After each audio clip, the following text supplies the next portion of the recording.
आज है 19 नवंबर 2025 दिन बुधवार। Welcome back to clean news UP. चलिए देखते हैं उत्तर प्रदेश की 25 फटाफट बड़ी खबरों को। यूपी के 2.25 करोड़ किसानों को आज मिलेगी पीएम किसान की 21वीं किश्त। उत्तर प्रदेश के किसानों के लिए बड़ी राहत की खबर है। प्रधानमंत्री नरेंद्र मोदी आज कोयंबटूर से पीएम किसान सम्मान निधि की 21वीं किश्त जारी करेंगे। इस किश्त से यूपी के 2.25 करोड़ से अधिक किसानों को लाभ मिलेगा। सरकार किसानों के बैंक खातों में डीबीटी के माध्यम से 4,314 करोड़ रुपए भेज रही है।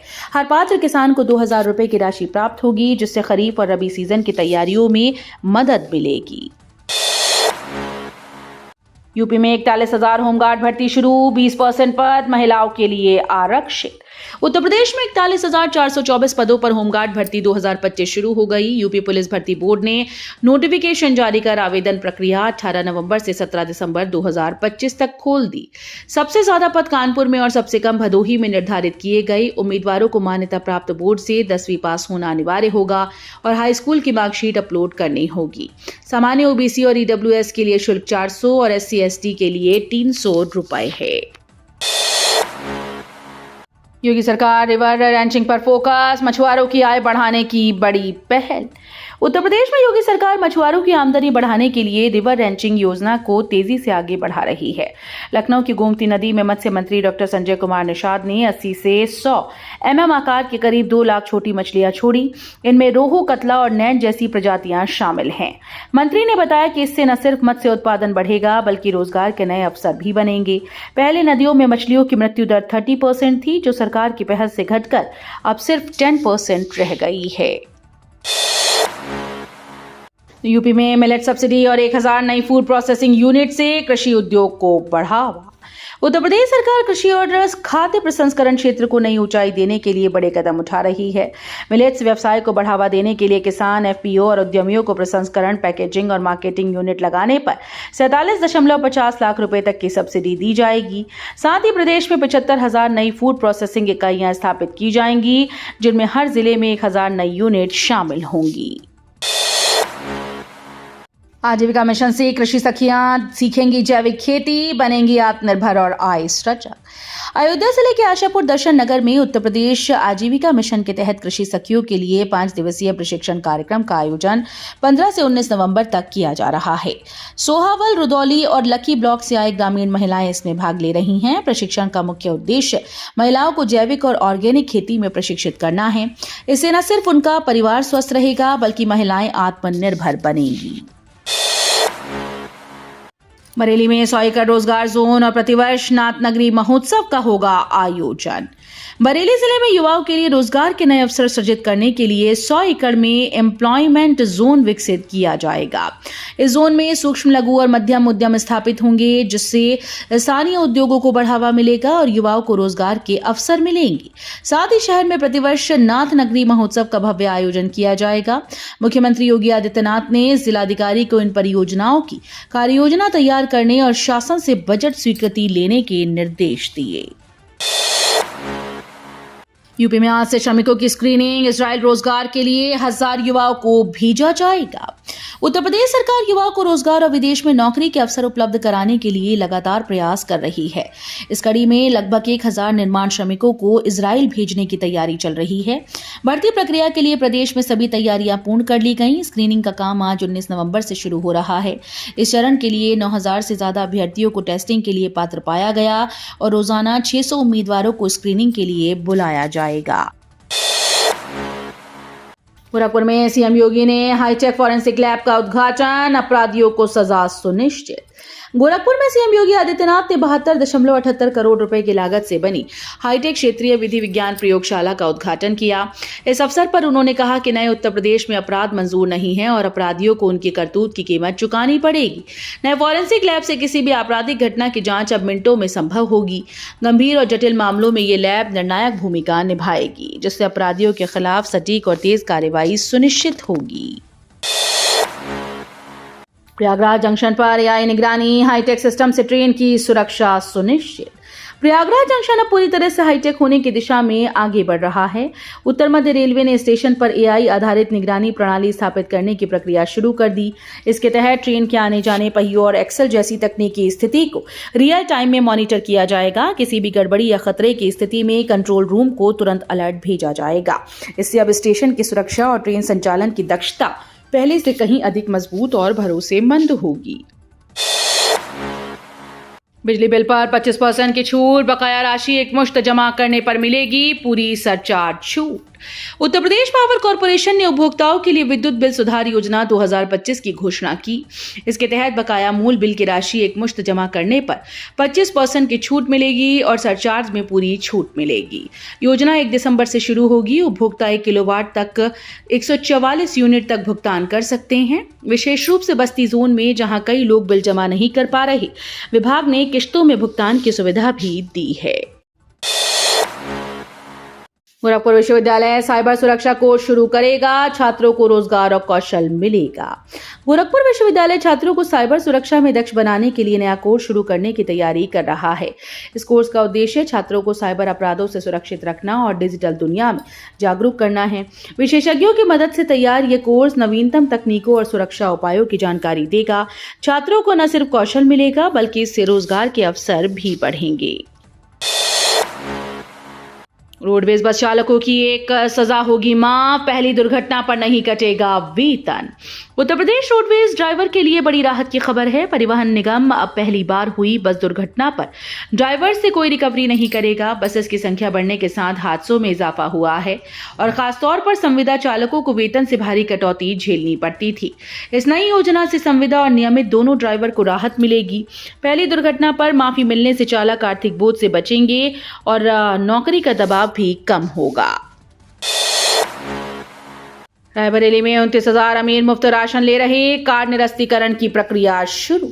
रायबरेली जिले में जरूरतमंदों के लिए आरक्षित मुफ्त राशन का गलत लाभ उठाने वाले 29,000 अपात्र कार्ड धारक पकड़े गए। Integrated management of public distribution system की जांच में यह खुलासा हुआ।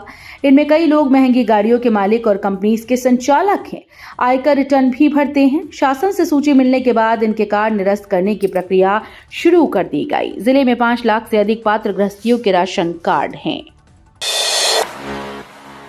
यूपी में लेखपाल के 7,994 पद खाली। यूपीपीईटी रिजल्ट के बाद भर्ती शुरू होगी।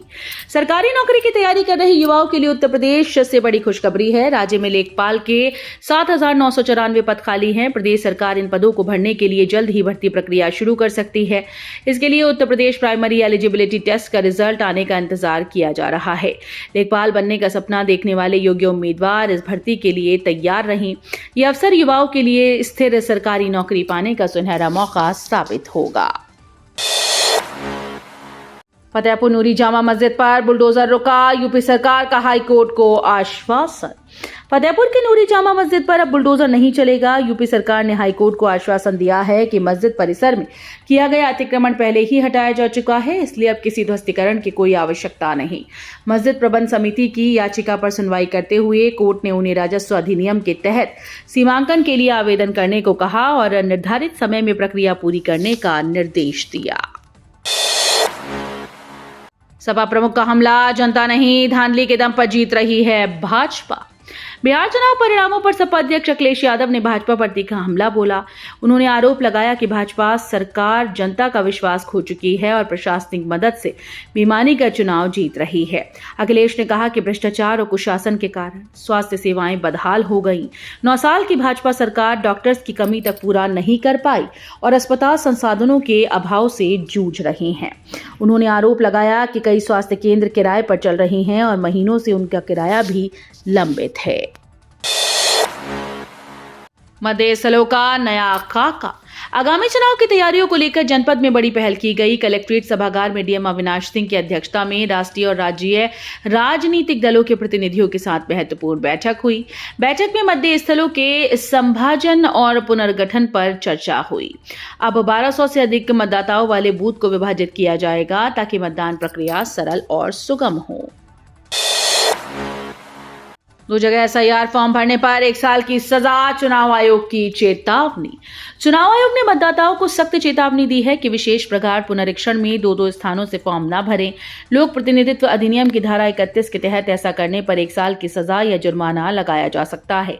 यूपी के मुख्य निर्वाचन अधिकारी नवदीप रिणवा ने कहा कि डिजिटल सिस्टम से दोहराव तुरंत पकड़ में आ जाएगा।